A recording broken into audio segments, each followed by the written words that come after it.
Classe de terminale S, spécialité physique-chimie, choix d'un adoucisseur d'eau. Une eau dite pure présente de nombreux inconvénients pour un usage domestique en favorisant la formation de dépôts de tartre qui endommagent les appareils électroménagers et diminuent leur performance. Il est possible de réduire la dureté de l'eau en installant un adoucisseur d'eau sur la canalisation d'alimentation en eau froide.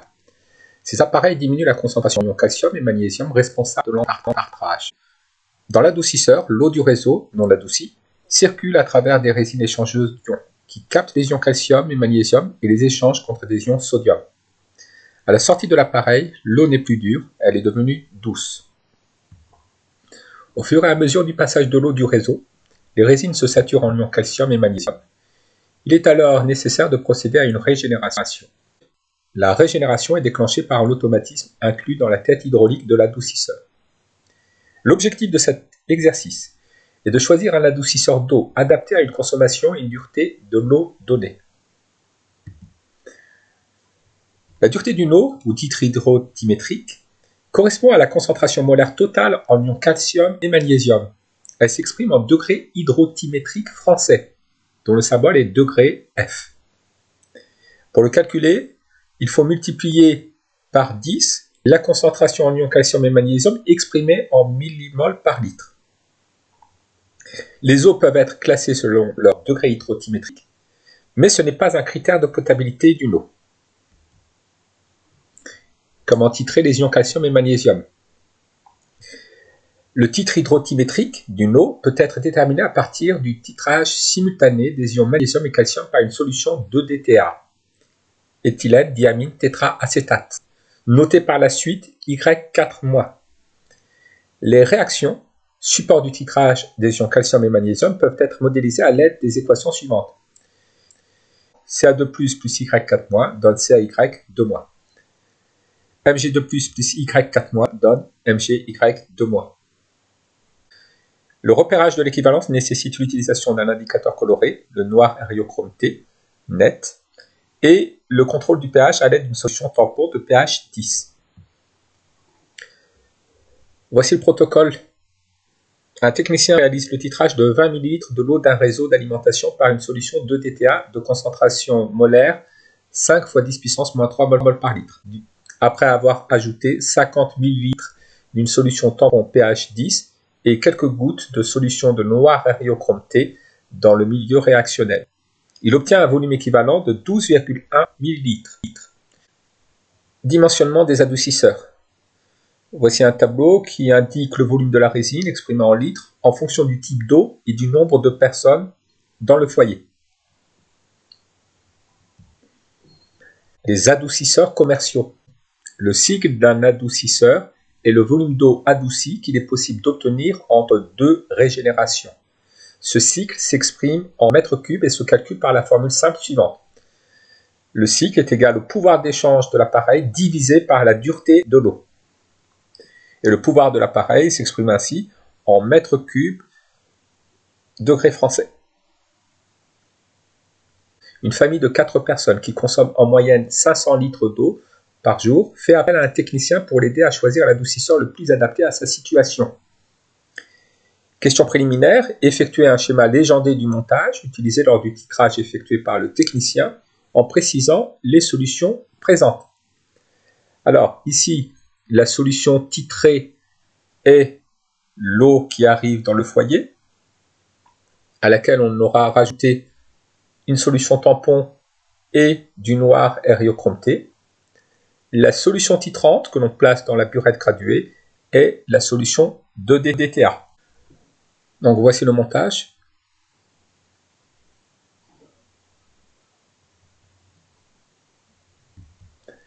Problème. Rédiger un rapport détaillé concernant l'installation d'un adoucisseur dans ce foyer de 4 personnes en déterminant tout d'abord la dureté de l'eau analysée, puis en justifiant le choix de l'adoucisseur le plus adapté au foyer, et enfin en indiquant le nombre moyen de jours entre 2 cycles de régénération pour l'adoucisseur choisi.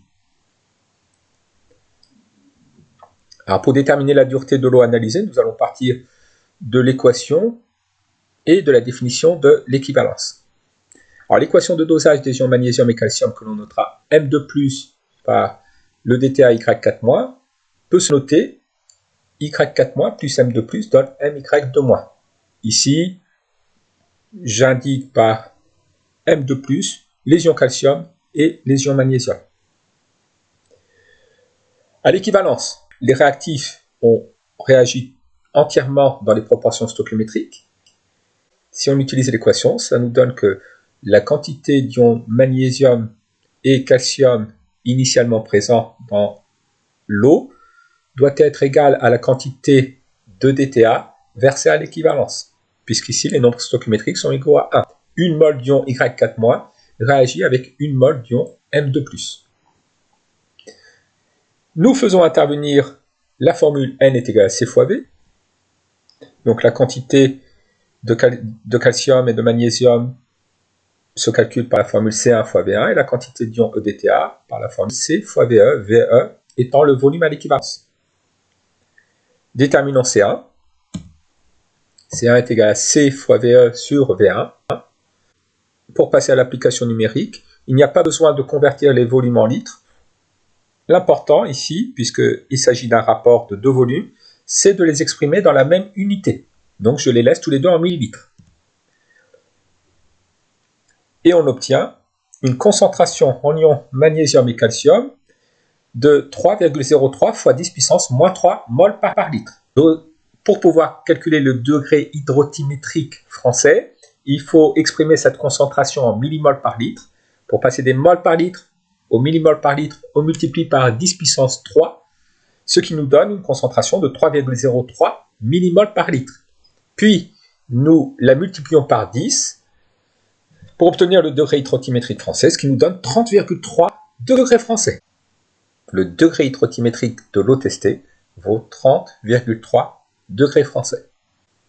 Pour une famille de 4 personnes pour qui l'eau a une dureté de 30,3 degrés français, il faut utiliser une résine de 18 litres, d'après ce tableau. Ainsi, il faudra choisir le modèle d'adoucisseur numéro 2, dont le volume de la résine vaut 18 litres et le pouvoir d'échange 99 m3 degrés français.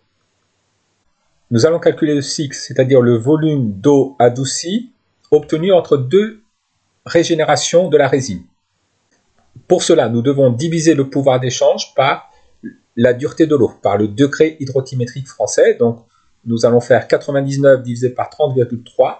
Nous obtenons un cycle à peu près de 3,3 mètres cubes, sachant que les besoins journaliers de la famille sont de 500 litres, c'est-à-dire 0,5 mètres cubes.